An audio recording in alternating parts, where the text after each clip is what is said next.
With all the Big Brother coverage I've been doing, it's been hard for me to do these old TV show tournaments, but we are back with Game 4 between Andy Griffith Show and Alfred Hitchcock Presents. After what I think were two upsets in Game 1 and 2 with Alfred Hitchcock winning 2 games in a row, Andy Griffith Show came back in Game 3 to finally get a win after your all's vote. Andy Griffith Show got 58% of the vote, which was a 16% difference, which means Andy Griffith Show got 5 extra points from your all's votes, leaving the final score of Game 3, Andy Griffith Show, 78.95, Alfred Hitchcock Presents, 77.39. Another close margin there between these two shows. We are looking at Game 4 today, and I'm going to tell you, it's going to be another close one between these two good shows. So far with my grading, this matchup between the Andy Griffith Show and Alfred Hitchcock Presents has been very, very close. And I think that today is going to prove just how close I see these two shows. So far, there is not a front runner between the two of which one I like more. I think I'm enjoying them both for very different reasons, although maybe a similar reason. And it comes down to writing. I do feel like both shows have very strong writing overall. Let's get Game 4 started with the Andy Griffith Show. Episode 13 is called Mayberry Goes Hollywood. This was my least favorite episode of the 4, and that's because there were some very strong episodes of the Andy Griffith Show in these 4 episodes. This one, not that it was weak, it just fell into the usual trap I feel with the Andy Griffith Show, in that it wasn't that funny. You know, I complain about that with sitcoms, and I do feel that way about the Andy Griffith Show sometimes. Let me take this Mr. Harmon on a tour of the town. I can show him the way we work and live and talk and like that, and I can watch him. And if he's got an idea to poke any fun at us, well, I can know it right quick. What happens in this episode is that a producer comes to town by the name of Mr. Harmon or something to that effect, because they're going to be shooting some things in Mayberry. But what ends up happening is that the town changes itself to make it seem more like Hollywood. Everybody in the town starts dressing a little different. The shops start trying to make themselves look like Hollywood.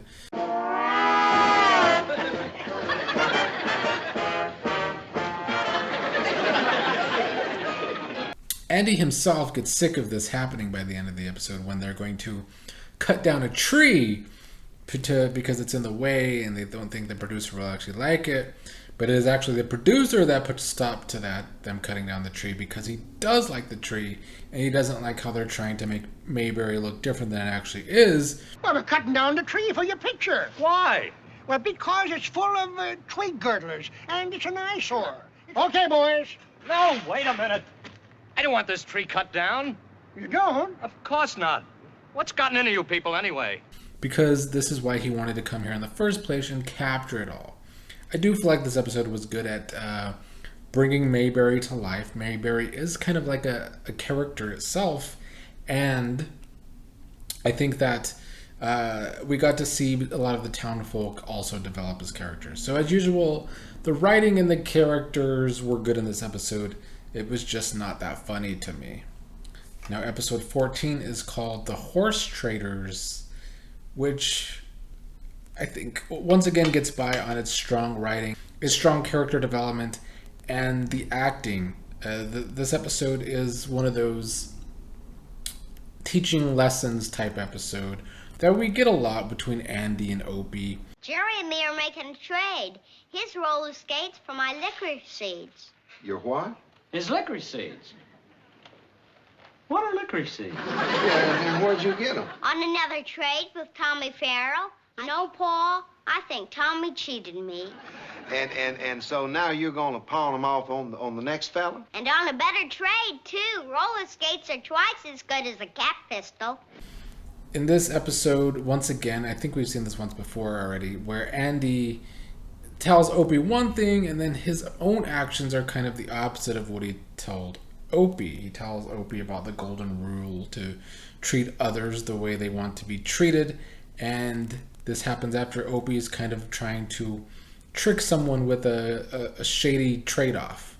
But then later in the episode, Andy ends up having to do the same when the mayor wants him to try and sell this cannon that's been sitting in Mayberry that wasn't used in the Civil War. It has this big crack in it, but they want to try and sell it to an antique dealer from another town. And so that's what Andy ends up doing.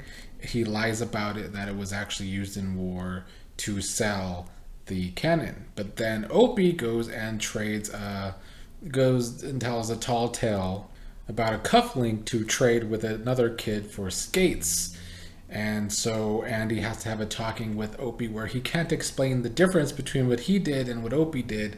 The matter is that I got an idea about the idea Jerry got about that cufflink being a button off of General Washington's uniform, and the idea I got is that it's just barely possible that the idea Jerry got could have come from you. How about it? Well? Now, come on, tell me the truth. I don't want you lying to me on top of everything else. Okay, it's barely possible. You've just broken the golden rule and thrown it right out the window and cheated. Oh, no, Paul, I didn't cheat at all. Well, what do you call it then? By being smart, just like you. I knew how important it is to make up a good story to go with whatever it is you're trading.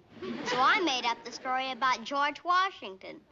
Ain't that being smart, Paul? No. So this is just an episode of strong writing to try and reinforce values. And Andy was in the wrong himself, and so Opie kind of copied his father, and they were just both in the wrong in the end. But it was a lesson teaching moment for both of them. And I do like that. Sometimes I feel Andy can be too much of a goody two-shoes character. So I like episodes like this where we actually see a more human side of Andy, which is nice. Now, episode 15, the Gossipin Men, a funny episode of Andy Griffith Show. Something we don't see a lot of, in my opinion, in season 1 so far. This is one of the funnier Andy Griffith shows so far out of the first 16 that I've watched, where Aunt B and some of the women in town are gossiping about Barney because he has this cut, and with the gossip going around, it makes it seem like he's been shot or that he shot himself. And so Andy calls Aunt B a gossip. Well, Aunt B goes on basically a plot to prove to Andy that men are just as big of gossips as women, if not more so, because she's heard a lot of stories getting around the barber shop. But word's got around that you shot yourself. They say you're gone. Well, I ain't. I'm right here, Barney Fife in the flesh. Not much, maybe, but I'm here. Oh, for land's sakes, how did such a story get out anyhow? You mean you don't know? No, how could we? So, from a small cut, it took you all exactly 3.5 hours to get him killed off. You make it sound like we're nothing but gossips. According to you, the Lord made two sexes, men and blabbermouth. Well, that was well put, Aunt B. Well put. All we know about him is that he's a shoe salesman from New York City. All right. At least that's what he says he is. You got some cause to believe he ain't? And so what ends up happening is that a shoe salesman comes to town that Aunt B meets, but when she tells Andy and Barney about the shoe salesman, she makes it seem like he might be lying about who he really is, and that the shoe salesman might actually have ulterior motives. And so at the barber shop, this word does get around, and they end up thinking that the man is actually, because the man is a shoe salesman from New York, they end up thinking that he's from New York as like a talent scout. And then suddenly the barber wants to show the guy his kid playing the saxophone. And a lot of the men want to show off their children to this man. The great bit in this episode is that what ends up happening is that to get on the man's good side, they end up buying a bunch of shoes from him because he really is a shoe salesman. And so the man ends up making record profits, actually, after he thought he was a washed-up salesman and was about to leave town. Because they think he's a talent scout, they all start buying his shoes. And I thought it was all very funny the way they went about this. B, you was right about that Finch fella. He's not a shoe salesman at all. Oh, he isn't? No, you'll never guess what he really is. No, but I'm awfully anxious to hear. Okay, you ready? Mm-hmm. He's a big, important talent scout from the Manhattan Showtime television program. I don't mind admitting that I was just about washed up as a shoe salesman. And then coming to this friendly town with the response you gave me, all those sales, well, there'll be no stopping me from now on. Bless you all.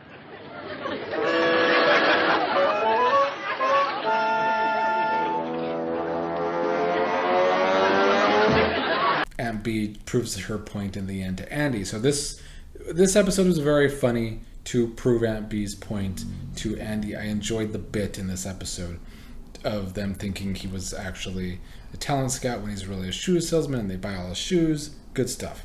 Episode 16 is called The Beauty Contest. It was okay, you know. They're having some Mayberry Founders Day event, and they're going to have their first ever beauty contest. And Allie basically volunteers Andy as a judge for the beauty pageant. And in doing so, Andy suspects that she did this so that he can kind of make her win the beauty pageant. Allie gets so offended by that. They have a big fight, honestly, which is overdramatic. And then Allie says she wasn't actually going to get into the beauty pageant in the first place. Now, the bit in this episode is also pretty funny at times, where a lot of the people are trying to show off their daughters to Andy throughout this episode so that they will hopefully win the beauty contest. So we get some funny moments with a bunch of different women trying to impress Andy throughout the week. In the end, Andy ends up choosing none of the front runners, a real modest character, a real modest woman to win the beauty pageant, which makes Allie happy and proud that he made the right choice. And now for the moment we've all been waiting for, the decision of our judge, Sheriff Taylor. Folks, in order to judge a beauty contest, I think it's good to know what beauty really is. Now, there's outside beauty. I guess we can all see that. And then there's inside beauty. Sheriff, are you going to name the winner or not? I'm going to, ma'am. I'm going to right now. Folks, present to you the most logical choice, most obvious choice, and in fact, the only choice. I present to you Her Royal Highness Miss Mayberry, Miss Irma Bishop. For doing such a beautiful job of this here pageant and for just behaving beautifully through the whole thing, I crown thee Miss Mayberry. So overall, we had a lot of solid episodes from Andy Griffith Show here. And one funny one. I wish they were all as funny as episode 15 was, but they're not. So I had to put all the averages together, and Andy Griffith Show came out to an average of a 75.65 for game 4.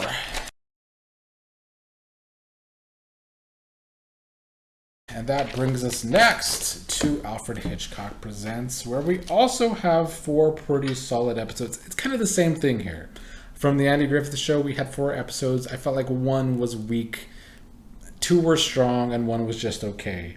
It's kind of the same here for Alfred Hitchcock Presents. We have 1 subpar episode, 1 okay episode, and then 2 very strong episodes. Episode 13 is called the... I don't know how to pronounce it, to be honest. So we're just going to move on. Anyway, it's about a vase, or a vase, however you want to say it. It's about a vase that this man named Lyle, who's a smooth manipulator, gets fired from his job at an art museum. But before he leaves, he overhears his old boss talking to this woman named Martha about some vase that she made that's worth a lot of money. And the boss is trying to get it to the art museum, but it's not happening. It was the last thing of my father's, and I'm going to keep it as long as I live. Oh, but... And that's going to be a long, long time. But, Martha, you always promised. No, Herbert. That's fine. Me too. So I have to manage without Francis. And this will probably be my last visit for a while. So, act like a curator, Herbert. I'd like to see those Chinese figurines you got. So Lyle gets this idea because this older woman is in a wheelchair that she needs help at home, a man to help take care of the house and her, and he ends up manipulating his way into being her caretaker, basically. But as time goes on, at first it seems like Martha really enjoys this, and you feel sorry for Martha anyway because she is in a wheelchair, and you feel even more sorry as the episode goes on because the man, Lyles, is just basically taking over the house, controlling everything she does, not even letting her use the phone, all because he wants to hopefully get his hands on this vase. Here we go. Whee! Oh, no. There we go. There. Now you go out and keep the vase up here. What vase? Well, the vase. There's only one, isn't there? Everybody's always asking me about it. I thought you'd be different from the rest. Well, it seems a shame to keep such a beautiful work of art hidden away when no one can appreciate it. It is my vase, and I will do what I like with it. Oh, allow me, dear. Why didn't you ring? Well, I don't think I can get what I want in this house anymore. Martha. You know that everything I do here is for you. I feel like almost one of the family. But that does not end up happening, because in the end, she does get the better of him and outsmarts him to have a bunch of replica vases put on the same wall as the real vase, so he doesn't know which one's real and which one's fake.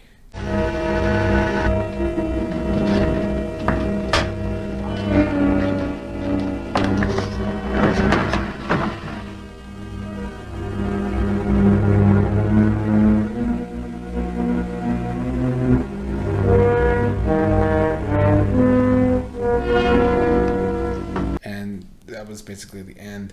But I did like that he was outsmarted in the end, because he was a really unlikable character. And I think that was good writing, because it's always nice when you have a very bad villain that you hate, and then a good, I do wrestling videos, so I want to say babyface, but a goody character who you root for and hope gets the advantage, because the villain is so easy to hate, and that's what happens in the end there. So that was a good written episode with strong characterizations. Episode 14 is called A Bullet for Baldwin. Another very strong written episode, strong acted episode. I mean, with Alfred Hitchcock Presents, I think every episode, well, almost every episode has very strong acting. This one no different. But the writing here is interesting because it gives you only one character's point of view, and in giving this one character's point of view, much like the character himself, the audience doesn't actually know what's really going on, because the character is kind of being gaslit throughout this episode. Can't you possibly reconsider my... We've been over that step. I'm sorry. It's final. But, Mr. Baldwin, don't my 21 years of loyal service count for anything?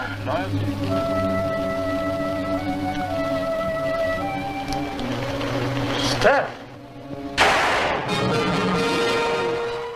Mr. Baldwin, I thought... Honestly, you'd better get down here as quickly as you can. Mr. Baldwin has already asked for you twice. You say he's asked for me? Mild-mannered Mr. Stepp is fired from his job at Baldwin, King and Company by Mr. Baldwin, who fires him. And after being fired, Mr. Stepp ends up shooting the man down and killing him. Or so Mr. Stepp thinks. He wakes up the next morning thinking the police are going to be after him, or that he's going to hear about the murder. But he gets an odd call that Mr. Baldwin wants to see him. Now, he thinks he just shot Mr. Baldwin dead. So he goes in, he talks to the other associate, Mr. King. Mr. King is going to let Mr. Stepp keep his job, even though Baldwin was trying to fire him. So what ends up happening is that Mr. Baldwin does seem to be alive. But it is all a plot for Mr. King. He hired an actor to look like Mr. Baldwin, play Mr. Baldwin, because he wants to keep all of the money that this place is making for himself. So Stepp actually did end up killing Mr. Baldwin, but we don't find this out until more than midway through the episode. But what ends up happening is that they need to take care of Mr. Stepp as well, because Mr. Stepp, even though he's being gaslit and now doesn't think he killed Baldwin anymore, he is still someone that actually killed Baldwin in the first place. So they want to send Mr. Stepp away back to St. Louis, where he doesn't want to go. And so what is Mr. Stepp's way out of this? Well, the same thing he did in the first place. When Mr. King is trying to force him out, he kills Mr. King too. Your ticket will be waiting for you at the railroad whenever you wish to claim it. You sound just like Mr. Baldwin. That's all, Stepp. Good night.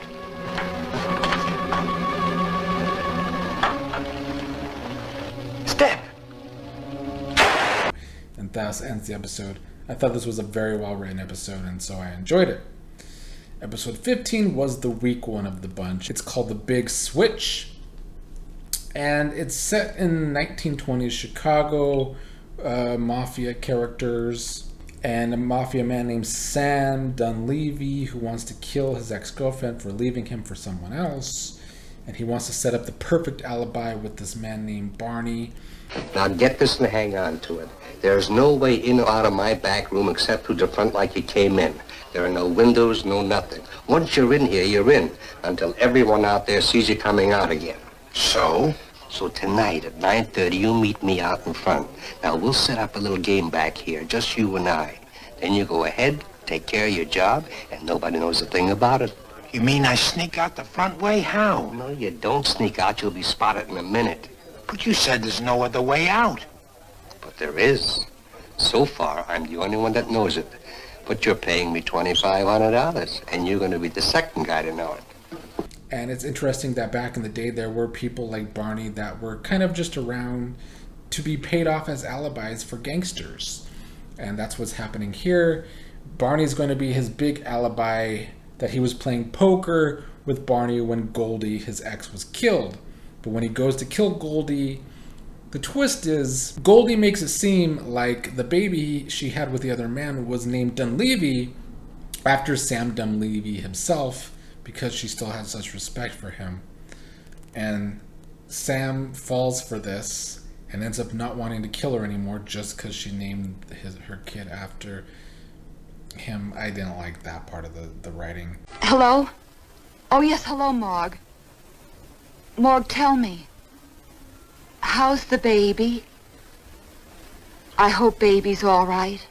Give little Dunleavy a kiss for me, will you? Dunleavy? Yes, please. That's what it kind of knocked my grade for this episode. And then the twist is alright, I guess, but also kind of lame. That what happens is Barney's playing with a gun and ends up shooting himself, and so Sam finds him, and then Sam gets blamed for the murder, and he has no alibi, even though he really didn't kill Barney, because Barney was his only alibi this whole time when he planned to kill Goldie. So it's kind of like a mind fuck there, but it didn't work for me. This is the last time I'll ever play poker with a two-bit... Barney! It went off. Oh, you idiot. I'll get you a doctor. I'll take that gun, Sam, and no tricks. It's all a mistake. Barney here shot himself. And episode 16 was okay. It's called You Got to Have Luck. It does have a good twist in the end. I don't know how well acted this was in the end. I'd have to go back and watch it a second time to see if they actually pulled this off. But this escaped convict, also named Sam, just like the character in episode 15. This character is also named Sam. In episode 16, a different Sam though. But anyway, he escaped from prison and there's this manhunt for him, and he ends up breaking into this house with a housewife.